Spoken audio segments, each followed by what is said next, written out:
Welcome back everybody to the Continental. Good to see you guys here. Today we're going to be coming at you with a more of a conceptual idea or more of an introduction video. Now before we get into the video, I do want to make it clear, I'm introducing this idea, this self-defense technique to you. I'm not qualified to teach you this, nor am I teaching you this.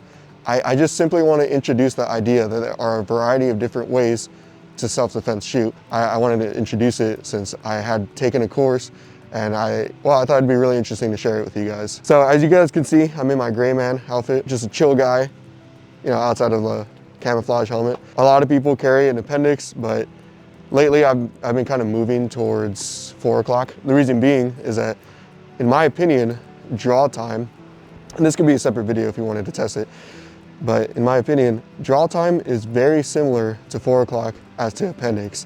And I know a lot of appendix loaders, you know, they make the argument that, oh, well, I have everything in front of me, so whatever, like, I don't have to worry about someone coming up from behind me and taking my gun. That makes complete sense to me. However, you are kind of at a disadvantage if you have an opponent right in front of you, especially if I'm standing right next to you, 5 feet away, and you just see me go like people are very fast. Self-defense situations are even faster. 4 o'clock position, keep the element of surprise in a sense up until quite literally the last microsecond.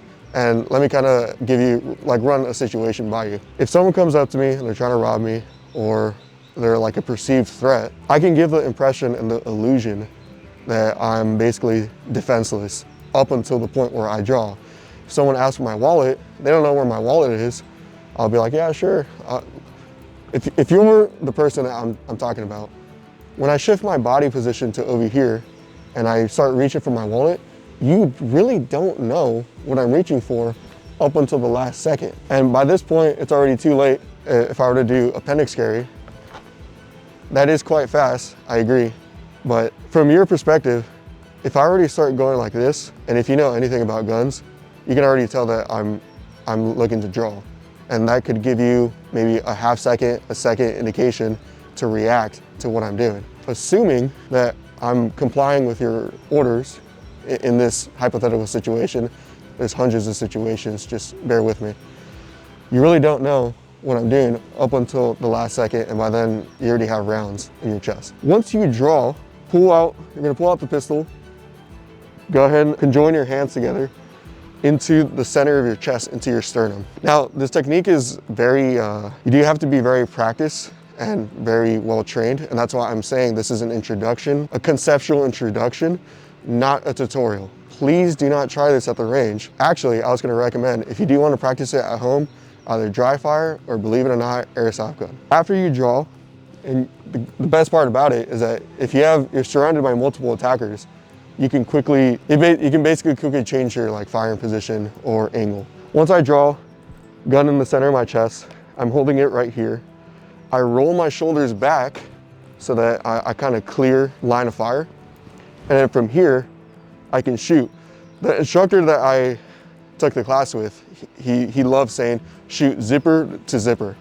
So shooting from the opponent's zipper all the way to their top zipper, you're just gonna hit rounds on target. You don't necessarily have to aim. And the concept that I've been playing around with a lot at the range is point shooting. You don't always have to aim down sights to be accurate with a weapon. You have to trust your instincts sometimes. I kind of use my thumbs. They'll kind of conjoin, and I'll press it into my sternum. The gun comes out, roll my shoulders back, and then if I wanted to, zipper to zipper, just put as many shots on target as possible. And then let's say there's 2 opponents, just like that. Sorry, I just flashed my camera, man, but I kind of have to for this demonstration. She's empty.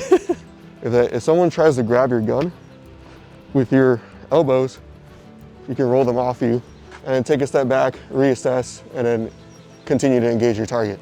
I just wanted to show you guys that, you know, there is a lot of real life application to this technique. First part, just breaking it down. You have the stealth aspect. As far as carrying aspect, it is a lot more comfortable, especially if you're sitting down all day. If it's at your 4 o'clock, you'll be comfortable. Once you draw, you're already in a defensive position, and you should be. You should not be like defending yourself standing. You should be in a ready stance. You're fighting for your life. Keep that in mind. Roll the shoulders back. You're gonna engage this target. If there's another target, quickly move. And now my focus shifts to my right. This would be very useful in like if you're being mugged. A full-grown man, even a very out-of-shape man, can cross 10 feet of distance extremely quickly. It would be like a second or two. So you really don't have a lot of time to react.